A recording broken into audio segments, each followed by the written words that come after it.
तमाम दोस्तों को सलाम, नमस्कार, सत श्री अकाल।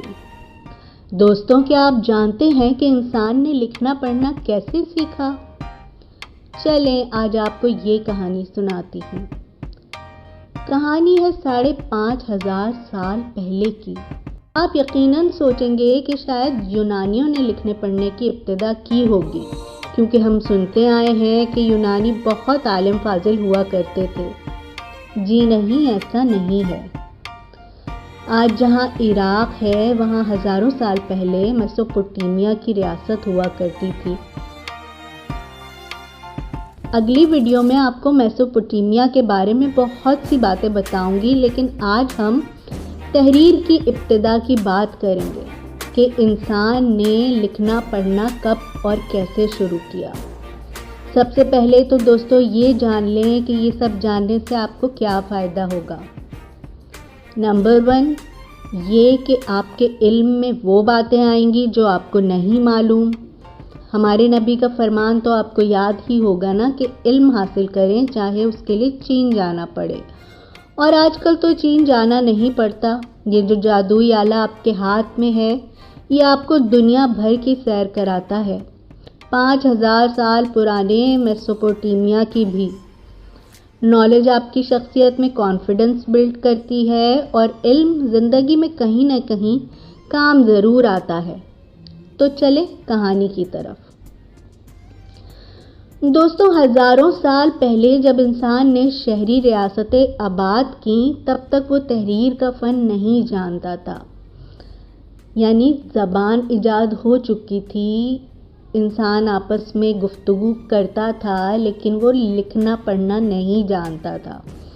शहरी रियासतें किस तरह आबाद हुई, ये भी आपको किसी और वीडियो में बताऊंगी।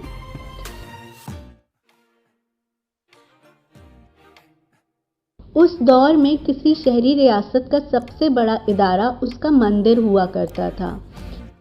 मंदिर या कलीसा या माबद मज़हब की नुमाइंदगी तो करते ही थे, लेकिन वहाँ इंसान जो चढ़ावे चढ़ाया करता था और देवी देवताओं को नज़र किया करता था, वो तमाम मालो दौलत जमा होता रहता था। कलीसा बहुत अमीर हुआ करते थे, यानी ये दुनिया की बहुत इब्तदाई जागीरदार थे।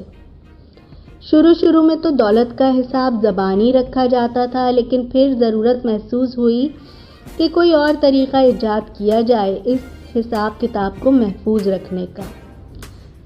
तो इब्तिदा हुई तस्वीरी तहरीरों से, यानी उन्हें अगर भेड़ों की तादाद लिखनी है तो भेड़ों की तस्वीरें कुछ अलामतों के साथ बनाई गई।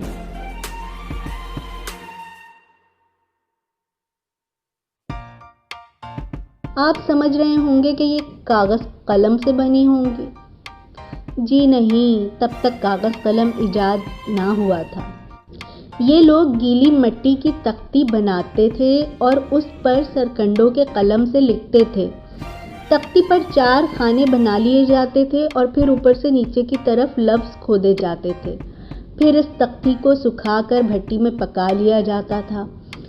इन तख्तियों को लौह कहा जाता है। ऐसी हज़ारों तख्तियाँ 1924 में जर्मनों ने वर्का शहर की खुदाई करके बरामद की। वर्का के खंडरात में जो शहर बरामद हुआ है, उसका नाम सुमेर था। सुमेरी लकीरों और मेखों की अलामात से लिखते थे। आज की तरह उन्होंने गले से निकलने वाली आवाज़ों के तहत हुरूफ तहज्जी नहीं बनाए थे, यानी उनके यहाँ अल्फ़ाबेट्स नहीं होते थे, जैसे आ की आवाज़ के लिए ए वगैरह, बल्कि उन्होंने मुख्तलिफ अल्फाज की अलामतें बनाई हुई थी और उनसे मिलकर जुमला बनता था। तहरीर का ये इल्म आम लोगों को सीखने की इजाज़त नहीं थी। ये सिर्फ पुरोहित और उनके बच्चे ही सीख सकते थे। मदरसे भी मंदिरों में ही होते थे। तालिब इल्मों को पहले कच्ची मिट्टी की तख्तियों पर अलामात की मशक करवाई जाती थी, फिर उनसे बनने वाले हज़ारों मुरक्कब अल्फाज याद करने पड़ते थे और फिर मजहबी किताबों की नकल करवाई जाती थी। तस्वीरी हुरूफ की तादाद इब्तिदा में 2000 से भी ज़्यादा थी।